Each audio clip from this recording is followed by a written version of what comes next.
읽겠습니다. 화 있을진저 외식하는 서기관들과 바리새인들이여, 너희는 천국문을 사람들 앞에서 닫고 너희도 들어가지 않고 들어가려 하는 자도 들어가지 못하게 하는도다. 화 있을진저 외식하는 서기관들과 바리새인들이여, 너희는 교인 한 사람을 얻기 위하여 바다와 육지를 두루 다니다가 생기면 너희보다 배나 더 지옥 자식이 되게 하는도다. 화 있을진저 눈먼 인도자여, 너희가 말하되 누구든지 성전으로 맹세하면 아무 일 없거니와 성전에 금으로 맹세하면 지킬지라 하는도다. 23절입니다. 화 있을진저 외식하는 서기관들과 바리새인들이여, 너희가 박하와 회향과 근처의 11조는 들이되 율법에 더 중한 바 정의와 긍휼과 믿음은 버렸도다. 그러나 이것도 행하고 저것도 버리지 말아야 할지니라. 화 있을진저 외식하는 서기관들과 바리새인들이여, 잔과 대접의 겉은 깨끗이 하되 그 안에는 탐욕과 방탕으로 가득하게 하는도다. 화 있을진저 외식하는 서기관들과 바리새인들이여, 회칠한 무덤 같으니 겉으로는 아름답게 보이나 그 안에는 죽은 사람의 뼈와 모든 더러운 것이 가득하도다. 화 있을진저 외식하는 서기관들과 바리새인들이여, 너희는 선지자들의 무덤을 만들고 의인들의 비석을 꾸미며 이르되. 여기까지 읽겠습니다. 아멘.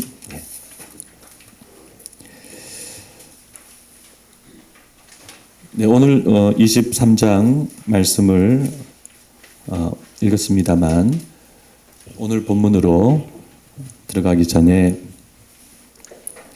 먼저 22장 마지막 부분 말씀을 잠깐 살펴보고자 합니다.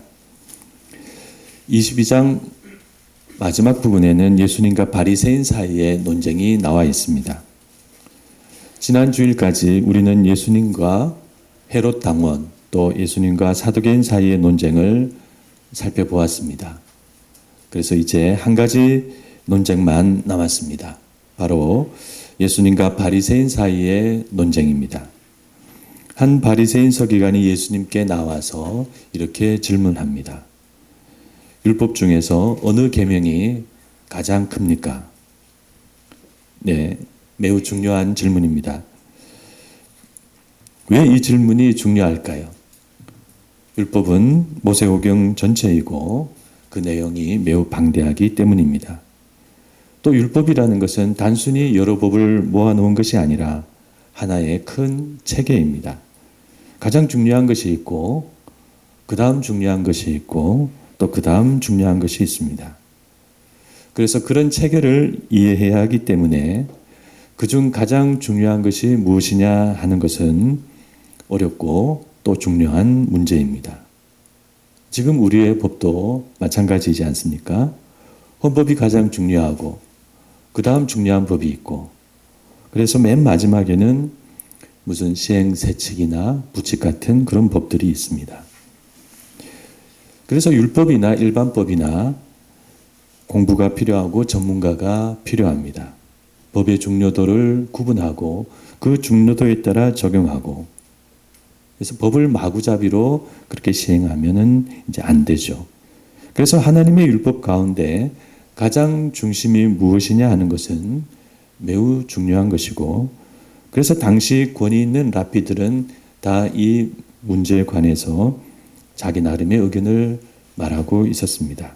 그러나 이 문제는 당시 서기관과 제사장들 사이에 아직 확정되지 않은 채로 남아 있었습니다. 그러므로 이 서기관이 이런 큰 어려운 문제를 가지고 지금 예수님께 질문을 한 것입니다. 그 서기관은 당연히 예수님께서 제대로 대답을 하지 못하리라고 생각했습니다. 갈릴리 출신의 이 시골 선생이 모세오경과 율법 전체를 이해하고 제대로 말할 수 없으리라고 이제 생각한 것이죠. 그런데 예수님은 너무나 간단하고 분명하게 대답하셨습니다. 하나님을 사랑하는 것이 첫째 계명이고, 둘째 계명은 그와 같은데 바로 내 이웃을 내 자신같이 사랑하는 것이다. 그리고 이 두 계명이 온 율법과 선지자의 강령이다라고 말씀하셨습니다. 네, 아무도 그렇게 명확하게 말한 사람이 없었습니다. 그 서기관은 예수님의 탁월한 대답에 더 이상 논쟁하지 못하고 물러나게 되었습니다. 이렇게 해서 예수님은 도전받으셨던 세 논쟁을 모두 완벽하게 이기시게 됩니다. 그러자 이번에는 예수님께서 오히려 그들에게 역으로 한 가지 질문을 던지십니다. 그리스도가 누구의 자손이냐는 것입니다. 그들은 당연히 다윗의 자손입니다 라고 대답했습니다. 이사야서에 그렇게 나와 있습니다.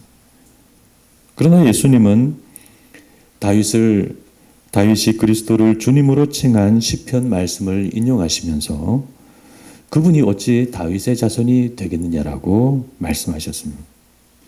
네, 이것은 그들의 성경 지식을 넘는 내용이었죠.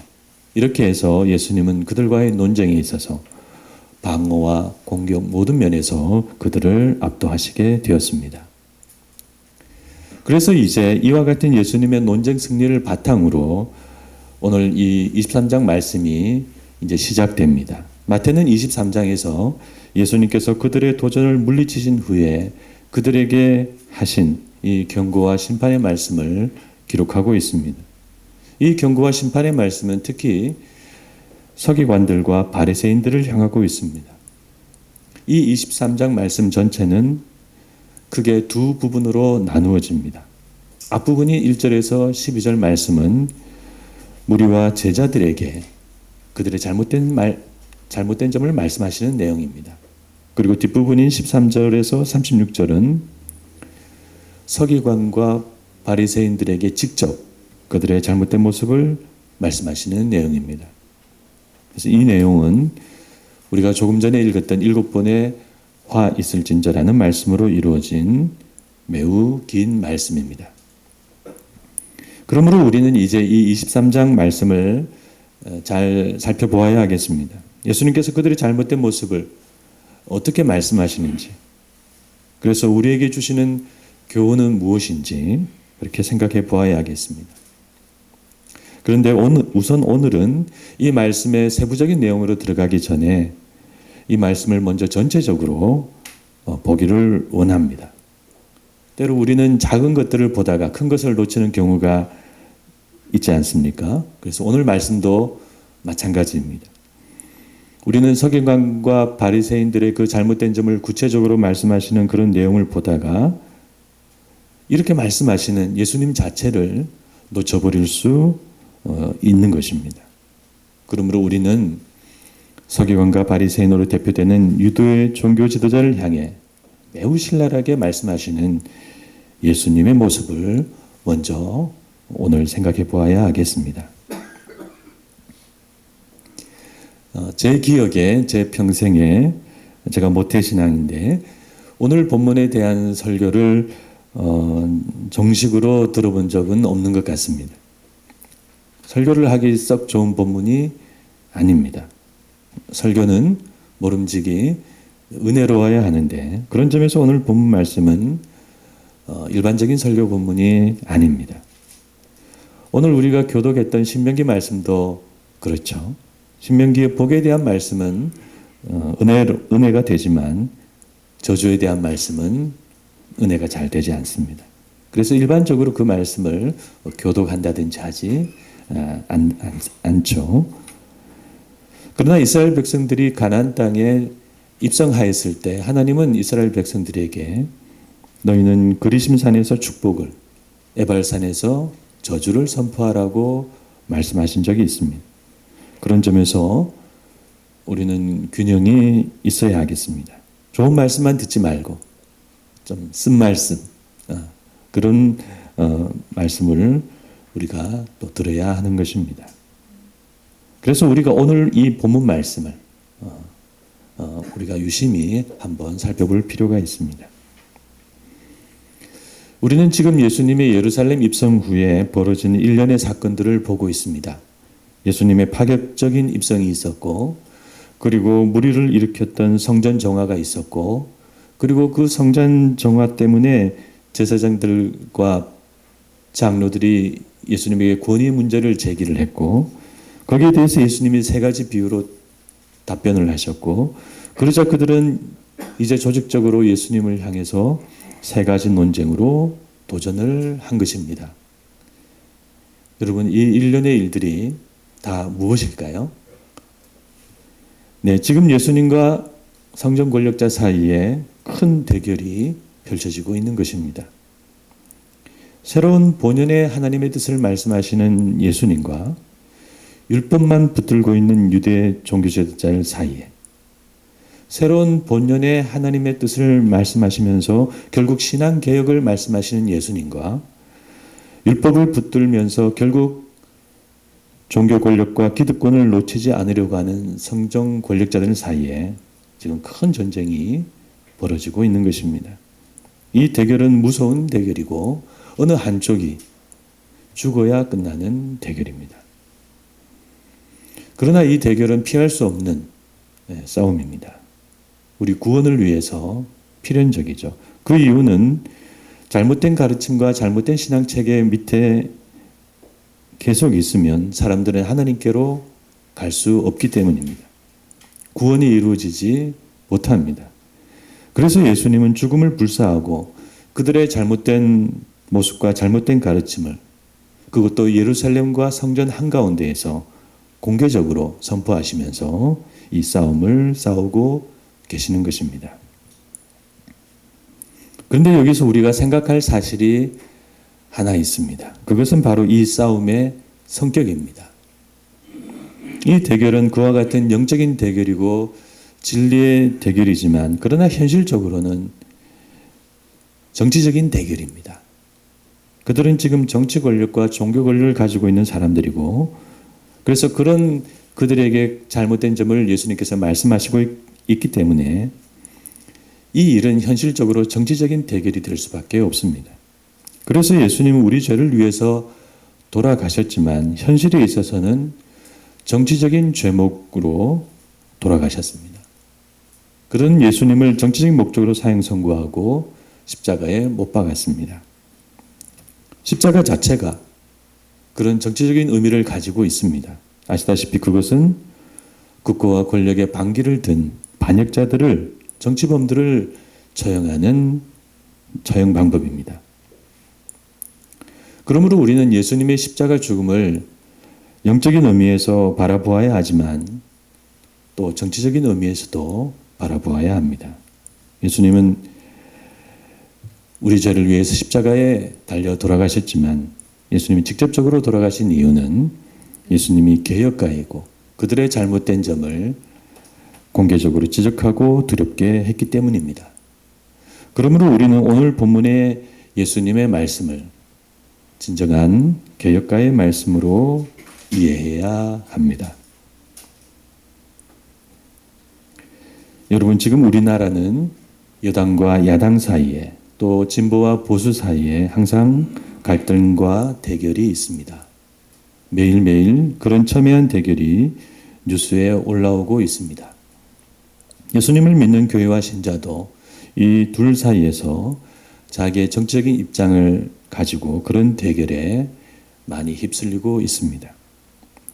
현재 많은 교회는 정치적으로 보수주의 편에 서 있습니다. 그리고 우리 기독교 신앙을 보수이자 우파라고 생각합니다.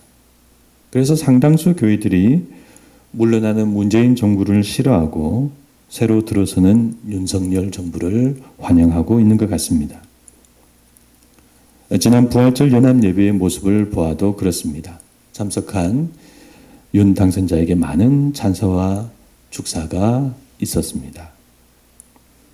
이런 사정이기 때문에 자신을 보수주의라고 믿는 신자들은 개혁에 대해 편견과 부정적인 생각을 많이 가지고 있습니다. 은연중 그것을 소위 진보나 좌파의 것으로 생각하는 것이죠. 그러나 우리 믿는 사람들은 자신의 정치 성향을 떠나서 개혁 자체에 대한 편견이나 오해를 내려놓아야 합니다. 왜냐하면 예수님은 우리가 성경을 어떻게 보더라도 분명 개혁가이시기 때문입니다. 물론 예수님의 개혁과 사람의 개혁은 같지 않습니다. 사람의 개혁은 완전할 수 없고 많은 문제가 있고 실수가 있고 또 자기 이해관계가 있고, 그래서 아마도 개혁을 부정적으로 생각하시는 분들은 바로 그런 점을 보시는 것 같습니다. 네, 맞습니다. 역사적으로 공산주의는 세상을 개혁한다고 했지만 그 결과는 악하고 비참했습니다. 그러나 그럼에도 불구하고 우리는 개혁 자체를 부정적으로 보거나 그래서 무조건 보수주의자가 되어서는 안 됩니다. 왜냐하면 예수님은 개혁가이시고 우리도 개혁교회이고 프로테스탄트이고 우리는 잘못된 것에 항의하고 세상 속에서 새로운 하나님의 뜻을 추구하는 사람들이기 때문입니다. 우리는 진정한 개혁가이신 예수님을 따라서 세상에 잘못된 것을 말하고 그것에 저항하고 바꾸고 기도하는 사람이 되어야 합니다. 그것이 그리스도인의 모습입니다. 그러면 예수님은 개혁가이신데 그럼 어떤 개혁가이신가? 네, 예수님은 좌와 우로 개혁하시는 분이 아니라 위와 아래로 개혁하시는 분이십니다. 예수님은 좌편에 서서 우편을 개혁하신 분도 아니고 우편에 서서 좌편을 개혁하신 분도 아닙니다. 예수님은 부패하고 잘못되고 하나님의 뜻을 가리고 있었던 위를 개혁하신 분이십니다. 성전 권력자들, 율법 권력자들, 종교 기득권자들, 그들은 잔치의 윗자리와 회당의 높은 자리에 앉고 랍비라 칭함을 받고 무거운 짐과 의무를 사람들에게 지우되 자신들은 손가락 하나 까딱하지 않는 그런 사람들이었습니다.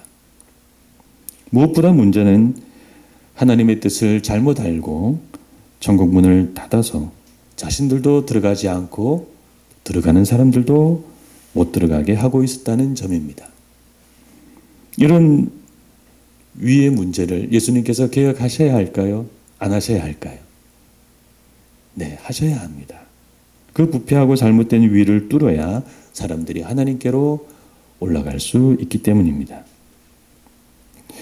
예수님의 개혁의 그런 성격과 방향성은 사실 성경 전체가 우리들에게 말씀하고 있는 내용이기도 합니다.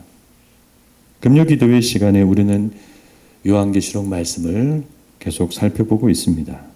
이번 금요일에, 지난 금요일에 계시록 12장 말씀을 보았는데 드디어 악의 실체가 그 모습을 드러내었습니다. 보라, 한 큰 붉은 용이 있어 머리가 7이요 뿔이 10이라. 용이 해산하려 하는 여자 앞에서 그 아이를 삼키고자 하더니. 네, 요한계시록이 말하는 이 드라콘이라고 하는 용은 악의 실체인 사탄을 상징합니다. 그런데 사탄의 역사는 대부분 자신의 짐승과 음녀를 통해서 이루어집니다.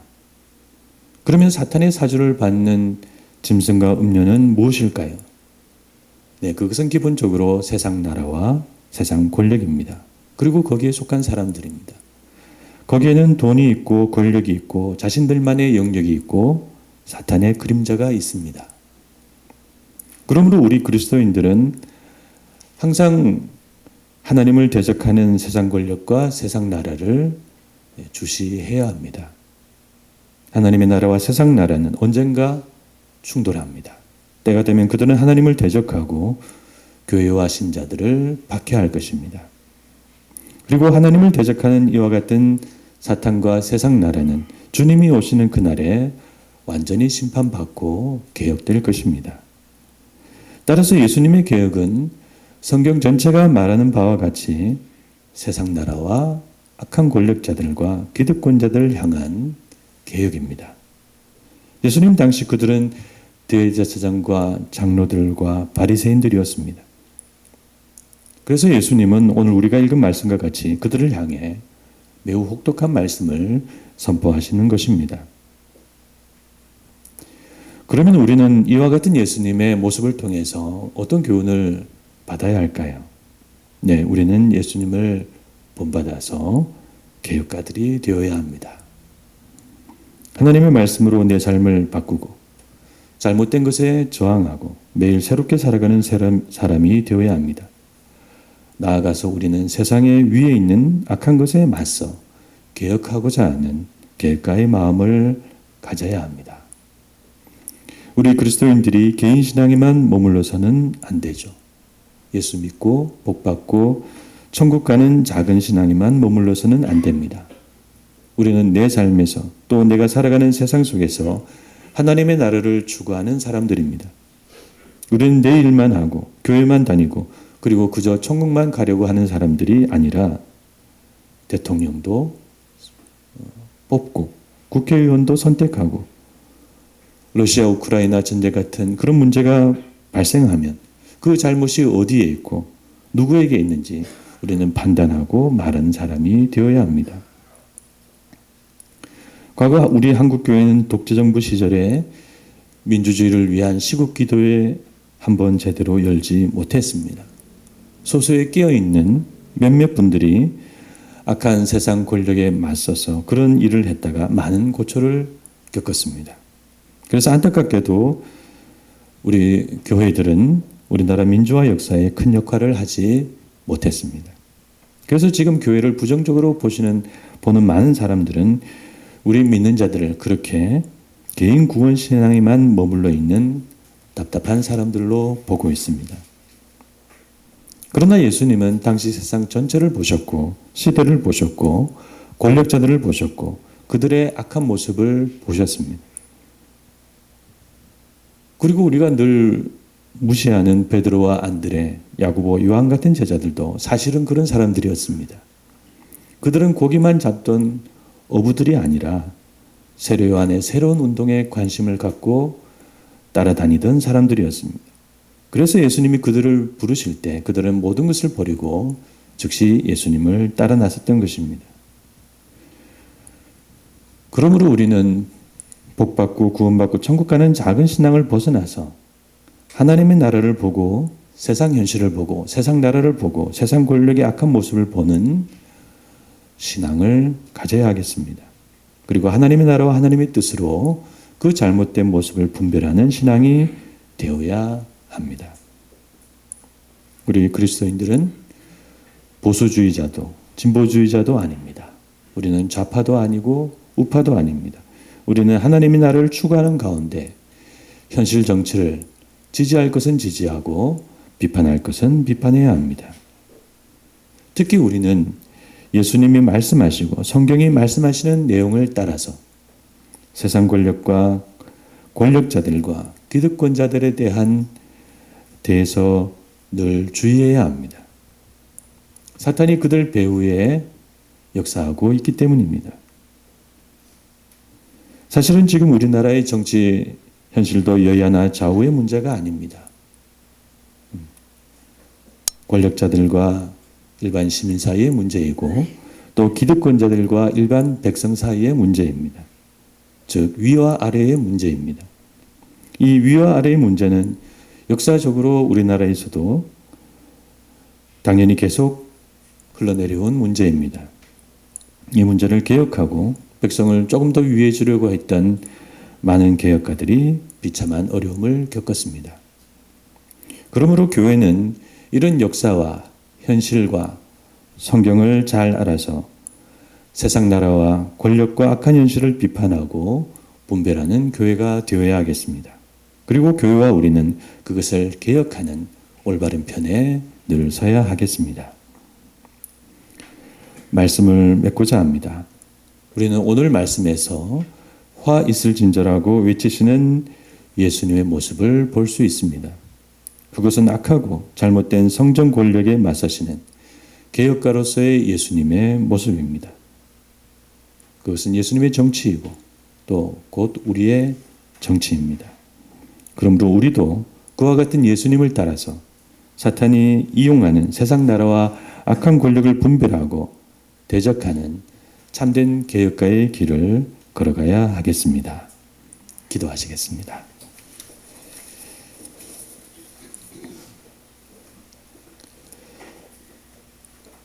사랑이 많으신 하나님 아버지, 오늘 저희들은 평소 저희들이 잘 보지 않는 예수님 말씀을 보았습니다. 서기관과 바리새인들을 향하여서 화 있을 진저라고 말씀하시면서 매우 신랄하게 말씀하시는 내용. 네, 복음서 가운데 우리가 다른 곳에서는 찾아볼 수 없는 그런 예수님의 모습을 보았습니다. 하나님, 개혁가로서의 예수님의 모습을 우리가 놓치지 않게 하여 주시옵시고 우리의 신앙도 우리의 삶도 세상 나라와 악한 권력에 맞서고 그것을 개혁하시고자 하는 그런 예수님의 모습, 저희들의 마음과 또 생각에 담아두게 하여 주시옵소서. 하나님, 오늘 현재 세상도 비슷한 모습들이 많이 있습니다. 하나님, 저희들은 그런 예수님의 모습을 따라서 이 세상을 올바르게 개혁하고 그런 방향으로 나아간 저희들이 될 수 있도록 인도하여 주시옵소서. 물론 우리의 잘못된 인간적인 개혁에 잘못 빠져서 그런 잘못된 길을 가지 않도록 하나님 그 부분도 주의할 수 있도록 인도하여 주시옵시고 아무쪼록 부족한 저희들을 인도해 주셔서 하나님이 원하시는 방향으로 올바른 방향으로 나아가는 저희들의 개혁과 그런 삶이 될 수 있도록 인도하여 주시옵소서.